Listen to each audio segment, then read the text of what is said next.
समजलं पाहिजे. नाहीतर बरेच लोक येतात आणि सांगतात की तुम्ही चांगला अनुभव सांगितला, ही प्रॉब्लेम आले, ती प्रॉब्लेम आले. प्रॉब्लेम हे प्रत्येकाच्या लाईफमध्ये येतातच, पण त्या प्रॉब्लेमवरती सोल्युशन कसं शोधलं पाहिजे आणि आपलं जे एम आहे म्हणजे जिद्द आहे आपल्याला हे करायचंच आहे, त्या कशा पद्धतीने केलं पाहिजे. तर काही तुमच्या हे टोकनी केल्यानंतर बेबी कॉर्न आहे ना, काही ना काहीतरी प्रॉब्लेम आलेलाच आहे. तर पहिला प्रॉब्लेम तुम्हाला कोणता आला की जेणेकरून टोकनी केल्यानंतर ह्या भागामध्ये मी आता इकडं आलेलो आहे, इथं मोरांचं प्रमाण आहे, तर तुम्हाला मोरांचा त्रास झाला काय? हा, मोरांचा त्रास झाला ना. हा. मोरांचा त्रास भरपूर झाला. म्हणजे ज्या वेळेला आपण टोकननी केली त्यावेळेला भरपूर मोरांचा त्रास झाला. पण आम्ही 2-3 टाइम येऊन म्हणजे त्यांना म्हणजे हाकलत होतो किंवा प्रोटेक्शन करत होतो. म्हणजे निसर्ग आहे म्हणजे म्हटल्यानंतर त्याची घेतलेली काळजी तुम्ही घेतलेली आहे, कारण तुम्हाला त्या गोष्टीपर्यंत पोहोचायचं आहे. बरोबर आहे. बरोबर. निसर्ग आहे म्हटल्यानंतर मोर येणार, लांडगे येणार, कुत्रे येणार, डुक्कर येणार, गौरेडे येणार, हे सगळंच होणार. आणि हे डोंगर समोर तुम्ही बघताय, डोंगर आहे म्हटल्यानंतर हे सगळे लोक इकडे येणारच. आणि डोंगरातली आता जी सगळी नैसर्गिक आपत्ती नष्ट व्हायला लागल्या, त्याच्यामुळे ती तरी कुठे जाणार, ती खाली येणारच आहे. बरोबर आहे. पण तुम्हाला काहीतरी करायचं होतं, मग तुम्ही काय केलं, तिथं तुम्ही काळजी, डोळ्यात तेल घालून सगळ्या गोष्टी व्यवस्थित हँडल केल्या. मग तुमचं टोकनी झाली, व्यवस्थित उगवून आला मका. बरोबर आहे. मग तिथं पाण्याचा सोर्स तुमच्या इकडे कसा होता? पाणी म्हणजे पाणी विहीर आहे असल्यामुळे पाणी काय अडचण नव्हती. म्हणजे पाणी विहीर आहे. बरोबर आहे. पण तुम्ही मला ज्या वेळेला सांगत होता की सर पाणी 4 सरीला पाजलं, त्यानंतर दुसऱ्या दिवशी 4 सरीला पाजलं, लाईटीचा प्रॉब्लेम. मग हे सगळे जे प्रश्न आहेत, हे निगेटिव्ह प्रश्न मी तुम्हाला काय विचारायला लागलोय, ही निगेटिव्ह प्रश्नापासूनच तुमचे जे सक्सेस मिळालेला आहे. प्रत्येक पायरीवरती निगेटिव्ह सगळ्या गोष्टी होतच असतात. प्रत्येकाच्या लाईफमध्ये वेगवेगळ्या गोष्टी होत असतात. बरोबर आहे. म्हणजे त्यावेळेला तुम्ही सांगत होता सर 4च पाणी सऱ्या पाजलेले आहेत, पुढच्या दिवशी पाजणार आहे. म्हणजे हे सगळं स्ट्रगल करत करत तुम्ही इथपर्यंत पोहोचलेला. म्हणजे असं नाही की बाबा ज्या ठिकाणी आहे ना, प्रत्येक ठिकाणी वेगवेगळ्या ठिकाणी वेगवेगळे प्रकल्प राबवत असतो आपण. पण नदीच्या काठाला जे पाणी असते भरपूर, ती शेतकरी लोक काय म्हणतात, आमच्याकडे पाणी आहे पण हा प्रॉब्लेम होतो, तो प्रॉब्लेम होतो. तुमच्याकडे पाण्याचं प्रमाण खूप कमी आहे. म्हणजे तुम्ही एक छोटी विहीर काढलेली आहे, त्या विहिरीच्या माध्यमातून जेवढं पाणी त्या उपसा विहीर, म्हणजे 4 सऱ्या पाजल्या, आज उद्या 5 सऱ्या पाजल्या, तुम्ही 100% आहे ना, या सगळ्या गोष्टी तुम्हाला हव्याच आहेत. या गोष्टींना आहे ना, तुम्ही प्रकल्प राबवलात म्हणून वरती ज्योतिबा तिचं लक्ष आहे तुमच्याकडे, आणि त्या माध्यमातून हळूहळू सगळ्या गोष्टी डेव्हलप होत गेल्या. त्यानंतर काय आला, मका व्यवस्थित उगवून आला. बरोबर आहे. उगवून आल्यानंतर तिथं आता काय होतं, म्हणजे मका उगवून आल्यानंतर त्याला काय होतं, माकडांचा त्रास. आता माकडांचा त्रास हा होणारच आहे.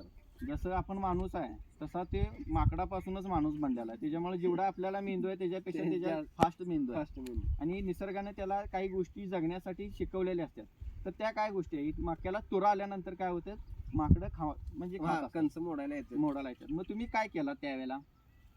म्हणजे जरासं म्हणजे मोर जसं राखले तसंच राखले, आता पर्यायच नाही त्याला. त्यावेळेला तुम्ही तुरा सगळा काढला काय? ज्या वेळेला म्हणजे जेवढा तुरा आला तेवढा सगळा काढला. परत माकडांचा त्रास चालू झाला. म्हणजे परत गेला न आलेला त्याला तुरा आला, त्यामुळे माकडांना कळालं की बाबा. माकडांना जरी कळालं असलं तरी तुमचे उत्पन्न जे आहे ना, ते आतापर्यंत तुम्ही 50 किलो माल घेतला आणि आजही रोज जायला लागले. दररोज डेली तुमचा माल काढायला चाललाय. म्हणजे परमेश्वर तुमचं कष्ट वाया घालवतोय काय? नाही. जरी त्यांनी खाल्लेलं असलं तरी परत एक कणीस येते, परत काढलेला तुरा परत आला म्हणजे काय, आणि परत कणीस यायला लागलेला. म्हणजे ज्या वेळेला ते तुम्ही मुख्य जनावराला घालताय ना, त्या वेळेला परत परमेश्वर तुम्हाला देत असतोय. कारण शेतकऱ्याची जी काळजी घेत असते ना, परमेश्वर बघत असते. जसं तुम्ही मातीची काळजी घेताय तसं देव तुमची काळजी घ्यायला लागलेला आहे. बरोबर आहे. तुरा काढल्यानंतर परत हे सगळं प्रॉब्लेम आले, हे सगळे प्रॉब्लेमवर सोल्युशन तुम्हाला मिळालं. आणि महत्वाचं तोच शेतकरी मित्रांनो, तो शेतकरी जो कष्ट करतोय, जो प्रामाणिकपणे शेतामध्ये काम करतोय, अशाच शेतकऱ्याला माहिती असते की तुरा आल्यानंतर माकडांना समजते की त्याला मका आलेला आहे आणि ते खायला जायला पाहिजे. असा शेतकरी, हे दाम्पत्य असं आहे ना, त्यांना त्या गोष्टी समजल्या, ते खरोखर त्या शेतीमध्ये काम करतात. आणि त्यांनी तुरा काढल्यामुळे माकडांना लक्षात नाही आलं की बाबा आता अजून काही परिपक्व झालेलं नाही. पण ज्या वेळेला तुरा काढलेला आहे त्या वेळेला माकडं थांबलेले आहेत. म्हणजे आपण जर काळजीपूर्वक जर सगळ्या गोष्टी करत गेलो तर या सगळ्या गोष्टीतून आपण काय करतो, पार पडत आहोत. त्यानंतर दुसरी गोष्ट म्हणजे काय, आता व्यवस्थित सगळं आलं, आता आपण हे सगळं बघायला लागलो. तुम्ही नुसतं तुरा काढून तुमच्या दुधाचं उत्पन्न वाढलं. बरोबर आहे. मग अजून तुम्ही धाट पण घातलं नाही. मग तुम्हाला लक्षात आलं असेल की अजून हा परिपक्व व्हायचा. तुम्हाला एक थोडा मका दाखवा. हे कणीस बेबी कॉर्न आहे. आणि ॲडवांटा असेल किंवा म्हणजे आफ्रिकन असेल किंवा गावठी मका असेल, हे पूर्ण दाणं भरल्यानंतर आहे ना, आपण काय करतोय, काढत असतोय. हे आहे ना परिपक्व अजून झालं नाही, त्याच्यापेक्षा छोटं कणीस. आता मला सांगा, हे कणीस आहे, याला अजून दाणं पण आलेलं नाही. हे परिपक्व व्हायच्या अगोदर आपण काढतो, जेणेकरून जे सगळे व्हिटॅमिन्स, कॅलरीज, मिनरल्स या सगळ्या गोष्टी आहेत ना मातीमधल्या, हे 16 अन्नद्रव्य घटक ज्या वेळेला त्या धाटामध्ये जाते त्यावेळेला ते परिपक्व होत असते. ती जे आहे ना परिपक्व व्हायच्या अगोदर जर आपण काढल्या, त्याच्यामुळे काय होते, त्या धाटामध्ये गोडवा राहतो.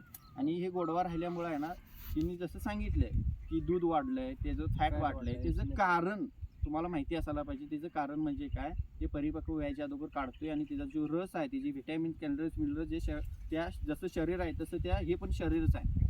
त्या शरीरामध्ये आणि या सगळ्या गोष्टी स्टोअर राहिलेल्या आहेत. तर त्याच माध्यमातून काय होतं मित्रांनो, की जमिनीचा पोत चांगला जो असतोय त्यातून हळूहळू आहे ना, ती सगळ्या कॅलरीज त्याच्यामध्ये जमा झालेल्या असतात आणि त्याच्यामुळं काय होते, दुधाची वाढ होते. म्हणजे दूध नुसतंच का वाढवते हे माहिती नको, की मका घातला दूध वाढला, ते का वाढतंय हे पण कारण पाहिजे. आणि बाकीच्या जी मका आहेत त्याच्यामधनं दुधाचं उत्पन्न पण वाढते, पण इतकं नाही वाढत, कारण तो पूर्ण काय होतो, हा हिरवागार मका आहे आणि तो पूर्ण वाळलेला असतो. वाळल्यानंतर आपण काढतो. त्याच्यामुळे ओला मका जर आपण जनावरांना घातला ना, तर खरोखर त्याचा इम्पॅक्ट चांगला होतो. आता हे डोंगर तुम्ही बघा लागलाय, या डोंगरामध्ये सगळं ओसाड आहे, पण ह्यांच्याच प्लॉटमध्ये सगळं हिरवगार आहे. तुम्हाला समाधान वाटते काय हिरवगार बघून? तुम्हाला तुमच्या गावातली लोक विचारतात काय? महत्वाचं म्हणजे आम्हाला पहिल्यांदा लोकांनी रिस्पॉन्स केला नाही. हा. पहिले म्हणजे आम्ही कार्यक्रम पण घेतला की बाबा शेतकऱ्याने आम्हाला थोडा तरी रिस्पॉन्स द्यायला पाहिजे होता म्हणून. पण एकाही शेतकऱ्यांना आम्हाला फक्त हा करूया की, बघूया की, पुन्हा बघतो, पुढच्या ह्याला बघतो, करणार तूच करणार असला तर तुझंच काय, म्हणजे ह्याच्यात काही फायदा आहे असं त्यांना काही वाटलंच नाही. परत आम्ही टोकननी केल्यावरती पण आम्हाला इथं येऊन म्हटलीत की बाबा कशाला माकडं आहे तेवढी, हे तुला दिसतंय का, हे असं करतात तसं करतात, त्यांचं चालू झालं बोलायला. परत तरी पण आम्ही काही असं म्हणजे कुणाकडे एवढं जास्त लक्ष दिलं नाही. आम्हाला जे करायचं होतं म्हणून आम्ही केलं हे. परत आम्हाला अशी पण म्हटलीत की बाबा इथं म्हणजे बुरमाट क्षेत्र आहे, ह्याच्यात काही ऊसाशिवाय कोणतं पीक येतच नाही. तरी पण आमचा हा मका व्यवस्थित एकदम क्लिअरली आलाय व्यवस्थित. परत दुसरी गोष्ट म्हणजे महत्वाचं म्हणजे शेतीबद्दल मला अजिबात आवड नव्हती आणि कधीच मी शेतात कधी आले नाही. पण ह्या मक्यामुळं आमचं मिस्टर, आमच्या घरातले सासू सासरे, आई वडील किंवा सगळे की बाबा आमची मुलगी ह्या मक्याच्या कारणाविना शेतात जायला लागली, सगळं काम करायला लागल्या. महत्वाचं म्हणजे कधी मी शेतातलं काम केलं नव्हतं. पण हा मका टोकननी केल्यापासून की भांगलन किंवा हे काढणी तोडणी हे सगळं माझ्या मिस्टरांच्या बरोबर मी सगळं उभा करायला. आणि हे शेतीबद्दल मला आवड निर्माण झाली. मी दररोज डेली मॅडमांना मी फोन करायचे शेतात आलो, मॅडम मी शेतात आलोय, फोटो काढलेत, व्हिडिओ केल्यात.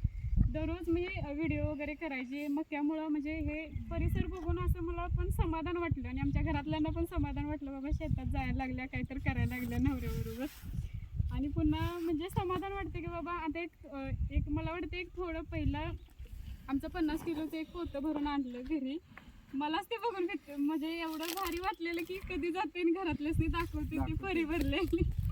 कारण कधी शेतात काम केलं नव्हतं. ती फरी म्हणजे आपल्या हक्काची असल्यासारखं वाटलं की बाबा आपण कष्ट केलेली ती फरी भरल्या. आणि त्यांनी पण अप्रूप वाटलं की बाबा एवढं की सगळ्यांनी मिळून, म्हणजे आम्ही दोघांच्या शिवाय आमच्या घरात काम करणार कोणच नाही, त्यामुळे आमच्या